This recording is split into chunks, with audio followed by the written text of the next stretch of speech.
सज्जनों, जय श्री कृष्ण, राधे राधे। वैशाख महात्म कथा के अंतर्गत आज हम भक्ति प्रवाह चैनल के माध्यम से आपके लिए 16वें अध्याय की कथा लेकर आए हैं। इस कथा में भगवान विष्णु देवताओं को युवराज के चुनाव से संबंधित कुछ बातें बता रहे हैं। अब हम आगे कथा को श्रवण करें। उसके पूर्व आप सभी भक्तों से आग्रह है कि अगर आप लोगों ने हमारे भक्ति प्रवाह चैनल को सब्सक्राइब नहीं किया हो तो उसे सब्सक्राइब कर लें और साथ ही वीडियो को लाइक करें तथा बेल आइकन दबा दें ताकि आपको हमारे अन्य कथाओं की सूचना समय पर प्राप्त होती रहे। एक बार विघ्नहर्ता गणपति भगवान गणेश जी की वंदना करते हैं। गजाननं भूतगणाधिसेवितं कपित्थजम्बूफलचारुभक्षणं उमासुतं शोकविनाशकारकं नमामि विघ्नेश्वरपादपङ्कजं। नमो देव्यै महादेव्यै शिवाय सततं नमः। नमः प्रकृति भद्राय नियतापर्णतास्मतां गणेश अंबिकाभ्याम नमः। एक बार अपने गुरुदेव की वंदना कर ली जाए। अखंड मंडलाकारं व्याप्तं येन चराचरं तत्पदं दर्शितं येन तस्मै श्री गुरुवे नमः। अखंडानंद बोधाय शिष्य संतापहारिणे सच्चिदानंद रूपाय तस्मै श्री गुरुवे नमः। बोलिए श्री सद्गुरुदेव भगवान की जय। श्री हरि विष्णु का एक बार चिंतन करें। शांताकारं भुजगशयनं पद्मनाभं सुरेशं विश्वाधारं गगनसदृशं मेघवर्णं शुभांगं लक्ष्मीकान्तं कमलनयनं योगिभिर्ध्यानगम्यं वंदे विष्णु भवभयहरं सर्वलोकैकनाथं। श्री हरि विष्णवे नमो नमः। बोलिए वासुदेव भगवान श्री कृष्ण की जय। आइए भक्तों, अब हम कथा का आरंभ करते हैं। देवादिदेव भगवान विष्णु हंसते हुए देवताओं से कहते हैं कि इस विराट ब्रह्मांड रूपी शरीर से जिसके निकल जाने पर यह गिर जाएगा और जिसके प्रवेश करने पर पुनः उठकर खड़ा हो जाएगा, वही देवता सबसे श्रेष्ठ है। भगवान के ऐसा कहने पर सबने कहा, अच्छा ऐसा ही हो। तब सबसे पहले देवेश्वर जयंत विराट शरीर के पैर से बाहर निकला। उसके निकलने से उस शरीर को लोग पंगु कहने लगे, परंतु शरीर नहीं गिर सका। यद्यपि वह चल नहीं पाता था तो भी सुनता, पीता, बोलता, सूंघता और देखता हुआ पूर्ववत स्थिर रहा। तत्पश्चात गुह्य देश से दक्ष प्रजापति निकलकर अलग हो गए। तब लोगों ने उसे नपुंसक कहा, किंतु उस समय भी वह शरीर गिरा नहीं। इसके बाद विराट शरीर के हाथ से सब देवताओं के राजा इंद्र बाहर निकले। उस समय भी शरीर नहीं गिरा। विराट पुरुष को सब लोग हस्तहीन यानी लूल्हा कहने लगे।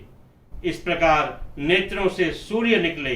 तब लोगों ने उसे अंधा और काना कहा। उस समय भी शरीर का पतन नहीं हुआ। फिर विराट शरीर की नासिका से अश्वनी कुमार निकले, किंतु शरीर नहीं गिर सका। केवल इतना ही कहा जाने लगा कि ये सूंघ नहीं सकता।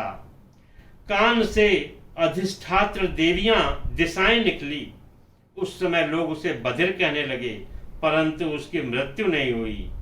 फिर जिह्वा से वरुण देव निकले। तब लोगों ने कहा, यह पुरुष रस का अनुभव नहीं कर सकता, किंतु विराट पुरुष का देहपात नहीं हुआ। तदंतर वाक इंद्रिय से उसके स्वामी अग्निदेव निकले। उस समय उसे गूंगा कहा गया, किंतु शरीर नहीं गिरा। फिर अंतःकरण से बोध स्वरूप रुद्र देवता अलग हो गए। उस दशा में लोगों ने उसे जड़ कहा, किंतु शरीरपात फिर भी नहीं हुआ।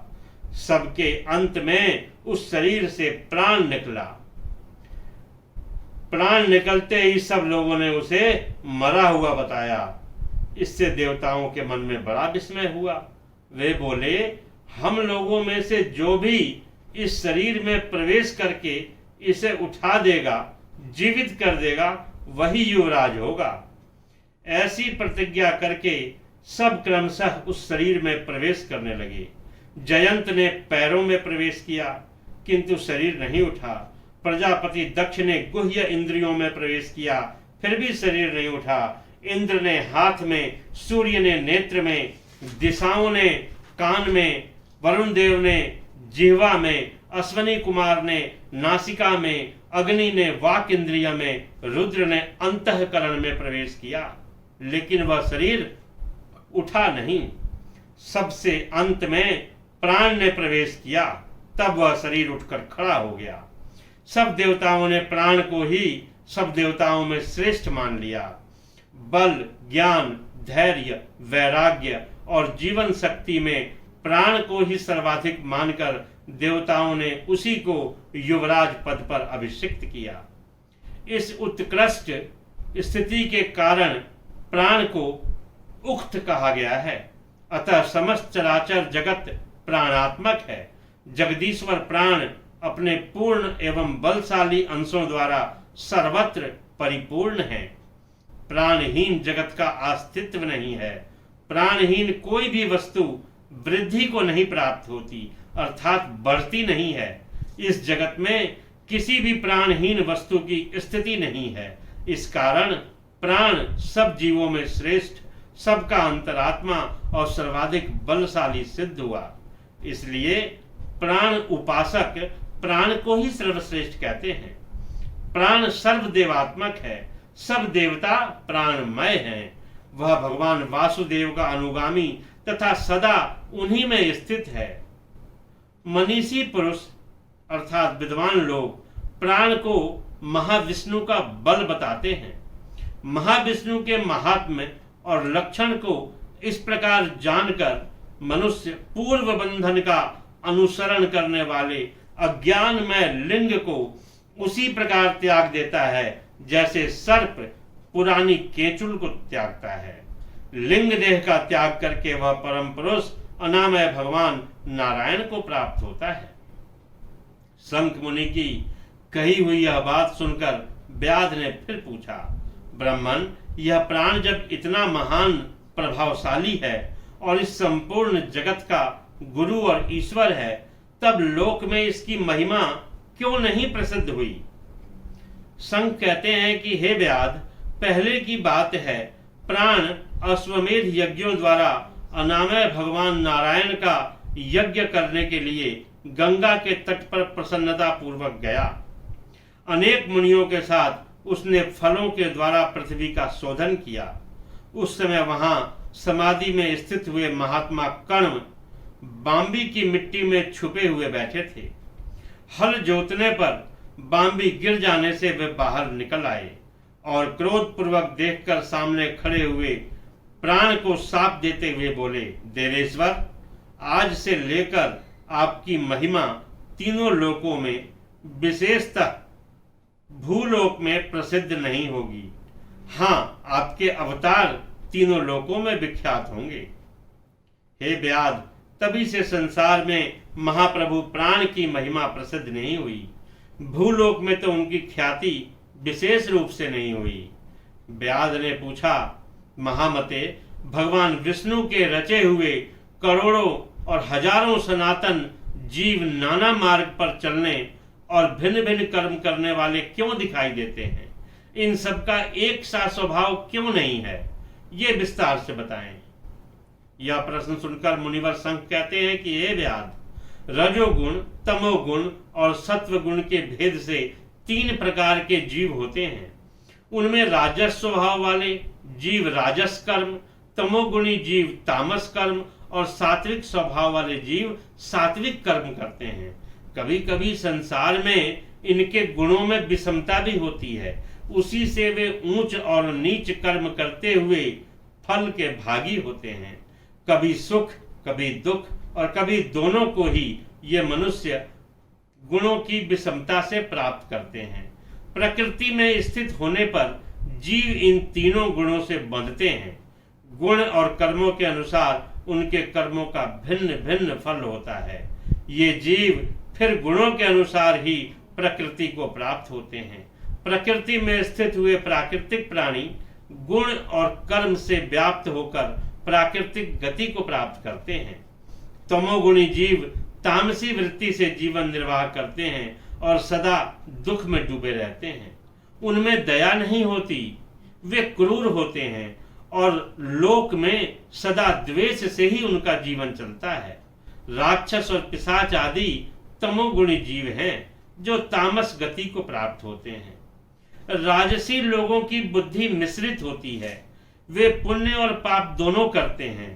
पुण्य से स्वर्ग पाते हैं और पाप से यातना भोगते हैं। इस कारण ये मंद भाग्य पुरुष बार बार संसार में आते जाते रहते हैं। हे व्याध, जो सात्विक स्वभाव के मनुष्य हैं वे धर्मशील, दयालु, श्रद्धालु, दूसरों के दोष न देखने वाले तथा सात्विक वृत्ति से जीवन निर्वाह करने वाले होते हैं। इसलिए भिन्न भिन्न कर्म करने वाले जीवों के एक दूसरे से पृथक अनेक प्रकार के भाव हैं। उनके गुण और कर्म के अनुसार महाप्रभु विष्णु अपने स्वरूप की प्राप्ति कराने के लिए उनसे कर्मों का अनुष्ठान करवाते हैं। हे व्याध, भगवान विष्णु पूर्ण काम हैं।